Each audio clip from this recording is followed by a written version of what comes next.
അതെ, ചപ്പാത്തിയുടെ കൂടെ കഴിക്കാൻ പറ്റിയ നല്ല ഒന്നാന്തരം ടേസ്റ്റി ആൻഡ് ഹെൽത്തി ആയിട്ടുള്ള ഒരു ചെറുപയർ കറിയുടെ റെസിപ്പി പറഞ്ഞു തരട്ടെ.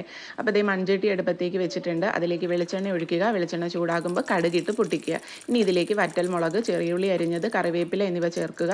പിന്നെ ചതച്ച് വെച്ചേക്കുന്ന ഇഞ്ചി, വെളുത്തുള്ളി, ചെറിയ ജീരകം എന്നിവ ചേർത്ത് കൊടുക്കാം കേട്ടോ. എന്നിട്ട് അത് നല്ലതുപോലെ ഒന്ന് വഴറ്റിയെടുക്കുക. ഇനി ഇതിലേക്ക് ഒരു ചെറിയ സവോള ചെറുതായി അരിഞ്ഞത്, തക്കാളി അരിഞ്ഞത്, പച്ചമുളക് എന്നിവ ചേർത്ത് നല്ലതുപോലെ വഴറ്റിയിട്ട് ഒന്ന് അടച്ചു വെച്ച് ജസ്റ്റ് ഒന്ന് കുക്ക് ചെയ്യുക. അതൊന്ന് കുഴഞ്ഞു വരുമ്പോൾ അതിലേക്ക് 1 ടീസ്പൂൺ മുളക് പൊടി, 1/2 ടീസ്പൂൺ മഞ്ഞൾപ്പൊടി എന്നിവ ചേർത്തിട്ട് നല്ലതുപോലെ വഴറ്റിയെടുക്കണം. എന്നിട്ട് ഇതിലേക്ക് നമ്മൾ കുക്കറിൽ വേവിച്ച് വെച്ചിരിക്കുന്ന ചെറുപയർ ഇട്ട് കൊടുത്തിട്ട് നല്ലതുപോലെ മിക്സ് ചെയ്തെടുക്കാം. ഒരു മിനിറ്റ് ഇതൊന്ന് നമ്മളൊന്ന് വഴറ്റിയതിന് ശേഷം ഇതിലേക്ക് ഒരു 1/2 ഗ്ലാസ് വെള്ളം ഞാൻ ഒഴിച്ചു കൊടുക്കുന്നുണ്ട് കേട്ടോ. ആ കുക്കറിൽ തന്നെ വെള്ളം ഒഴിച്ചിട്ട് മിക്സ് ചെയ്തിട്ട് ഇതിലേക്ക് ഒഴിക്കുവാണ്. എന്നിട്ട് ഇതൊന്ന് തിളപ്പിച്ചെടുക്കണം കേട്ടോ. ഒന്ന് അടച്ചു വെച്ച് തന്നെ ഒന്ന് ജസ്റ്റ് ഒന്ന് തിളപ്പിച്ചെടുത്ത് കഴിഞ്ഞാൽ നമ്മുടെ നല്ല ഒന്നാന്തരം ചെറുപയർ കറി ഇവിടെ റെഡി ആയിട്ടുണ്ട് കേട്ടോ. ഇതും തൈരും ചപ്പാത്തിയും കൂടെ കഴിക്കാൻ അടിപൊളിയാണ്.